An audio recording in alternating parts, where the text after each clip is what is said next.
এটা হলো বিশ্বের সবথেকে ভয়ঙ্কর জেল, যেটা অবস্থিত রয়েছে মধ্য আমেরিকার এল সালভাডরে। এখানে থাকা প্রত্যেক অপরাধীদের ঘাড়ে প্রায় শত শত মানুষের হত্যার অপরাধ রয়েছে। পৃথিবীর সবচেয়ে ভয়ঙ্কর অপরাধীদের মধ্যে এরা অন্যতম। ঠিক সেই কারণেই এদের সিকিউরিটি অত্যন্ত ভয়ানক। এই জেল থেকে পালিয়ে যাওয়ার চিন্তা করার অর্থ হলো স্বয়ং মৃত্যুকে আহ্বান জানানো। তাই আজ অবধি এই জেল থেকে কোনো অপরাধী পালানোর চেষ্টা করেনি, কারণ তারা জানে এর ফল কতটা ভয়ানক হতে পারে।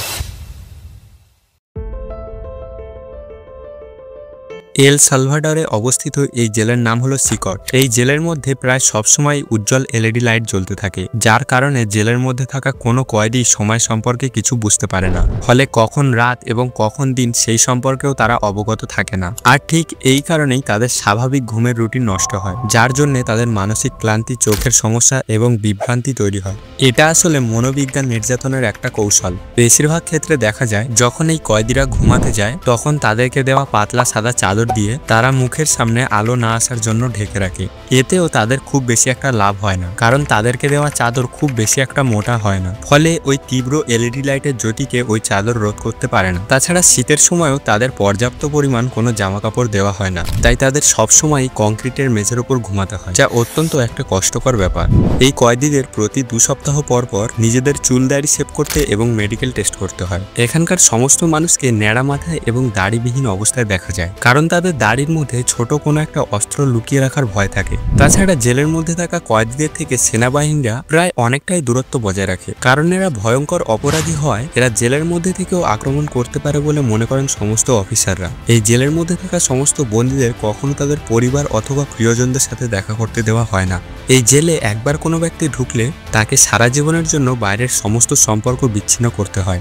এমনকি ফোন কল অথবা চিঠিপত্রের মতো কোনো জিনিসও বাইরে থেকে আদান প্রদান সম্পূর্ণ নিষিদ্ধ রয়েছে। ফলে বাইরের কেউ চাইলেও জেলের কয়েদিদের সঙ্গে কোনো যোগাযোগ রাখতে পারবে না। তাছাড়া কয়েদিরা জেলের মধ্যে ঠিকঠাকভাবে চলাচল করতে বা বসে থাকতেও পারে না, কারণ একটা ছোট ঘরের মধ্যে প্রায় 100 থেকে 150 জন মানুষকে নির্মমভাবে বন্দী করে রাখা হয়, আর যেখানে থাকে দিনরাত কড়া সিকিউরিটি ব্যবস্থা। এই ছোট ঘরের সামনে একটি করে সেনা প্রতিনিয়ত একটা বন্দুক হাতে পাহারারত অবস্থায় থাকে। তাছাড়া থাকে অসংখ্য সিসিটিভি ক্যামেরা, যা প্রতিনিয়ত অন্যান্য সেনাবাহিনীরা কম্পিউটারের সামনে বসে চেক করে চলেছে। কেউ হাঁটছে, ঘুমাচ্ছে, ইভেন টয়লেটও করছে, সেই ভিডিও পর্যন্ত এই ক্যামেরায় রেকর্ড করা হয়।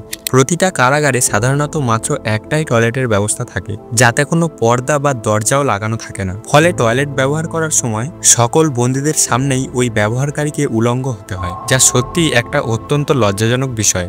এই জেলের মধ্যে বহু অপরাধী মানুষ ছাড়াও অনেক নিরপরাধী মানুষদেরও এই জেলে আটক করে রাখা হয়।